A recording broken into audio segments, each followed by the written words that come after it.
Irene here. It's been a couple of weeks that I haven't put a video up, mostly because my car was in the shop. Long story, I'm not going to get there because you learn from things that happen to you. The one part that I am going to talk about is when I was at home for 2 weeks without a car, I was able to look a lot more into myself, because I'm going to come up a little bit closer. It's kind of windy and I don't know if all of you could hear me. I was able to look more within, learn more, have more time to meditate more during the day. Even though I do meditate in the morning, and I've told you in the past, I meditate between 4 and 7 in the morning, and then I meditate before I leave the house, I meditate before I go to sleep.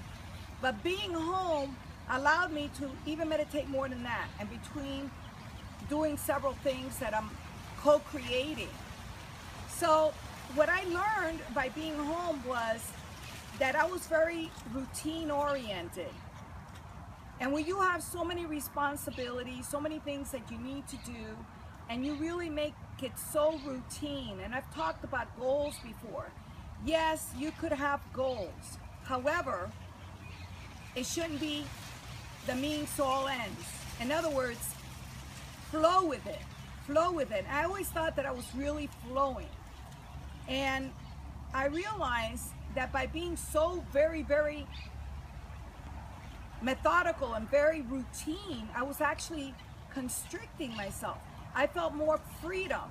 I felt more, even an intense love. I mean, I already have so much love in my heart, but it amplified that love even more. So that's what I want to talk about. It's the love. Excuse me. It's the love that evolves from your heart. As you go through all of these experiences, the levels of unconditional love continue to expand more and more and more and more into the collective universe. And believe me, we need that unconditional love in the universe. We need to see each other instead of I, me, myself. We need to see us, we, and unity together and oneness. So it is so imperative that you drop to your heart, envision a beautiful golden light going out to the collective universe. I was talking to one of my friends today, and there is a speaker, and I'm not going to say the name because I'm not sure how that goes when you repeat something, but they came up with the words, you can, you will. And when I was given this mission 13 years ago, I said, I'm not smart enough. I'm not intelligent enough. Because the school system makes you look at these grades, A or F. And if you're not doing straight A's, sometimes you feel inadequate. You don't feel intelligent enough. And even though I always strive for those, I didn't see myself as an intellectual person. But the true intelligence is here. It's in your heart. So this particular preacher came up with, I'm not sure if it's a CD or book, that is called You Can, You Will. And when I said, I'm not intelligent enough, what I was told was, you can and you will. It's not the intellectual part of it. It's the intelligence that you're willing to share and speak the wisdom and truths that are being implanted in your heart, not in your brain. So how do you get down to your heart? You take one moment at a time. You take one experience at a time, because every experience brings a contrast in to see if you're an unconditional love or if you're an ego. Which are you going to choose? Ego makes you suffer. Unconditional love brings you peace. It brings you joy.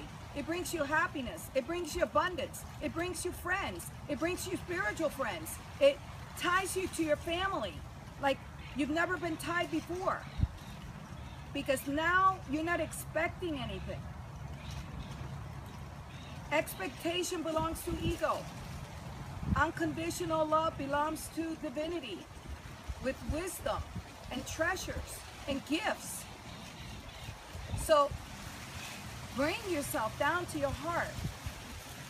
When you're seeing those contrasts, choose, am I in my head or am I in my heart? We need unconditional love in the collective consciousness. Without it, the wars will continue. With it, that unconditional love, and after saying, I love me and I love everyone, and unity and one with Creator, you're that co-creator, and you could bring that into the collective consciousness so that everybody will remember who they are. It's not about a shift or an awakening. It's about remembering you're that beautiful soul light. You're that beautiful soul light to share that immense love that is different levels, and it continues to expand with the universe. You're part of nature. You're part of the universe. Be part of that expansion. We need it today more than ever. So I will suggest when you're meditating, make sure that you're in your heart. Make sure you're visualizing sending love out to the collective consciousness. When you're walking, visualize love even on your feet, so you're sending love to Mother Earth. Visualize love in your heart, making sure when you're speaking to anybody, you're coming from a place of love. Even if it's a negative situation. I had a couple of things that happened to me with this car issue. I kept my peace. I kept coming from unconditional love. If you don't do that, your whole self will be unrest. Would you rather have peace or be miserable? Well, I choose peace and love every single time. So go back to being the hippies, the hippie time, when everybody wanted peace. The thing is, they got assimilated into the system. They had peace, they had the right teaching, but they never fell into their hearts. It was out here in the exterior. It wasn't being felt on the inside. Start feeling inside. Go in. Why it's so important to do meditation? It's so important to be out with nature.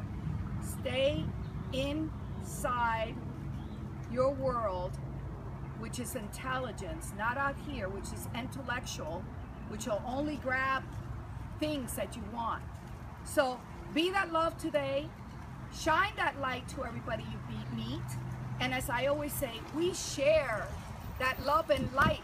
Remember, we share that love and light. And with love comes guidance and comes truth. Have a beautiful day. Namaste.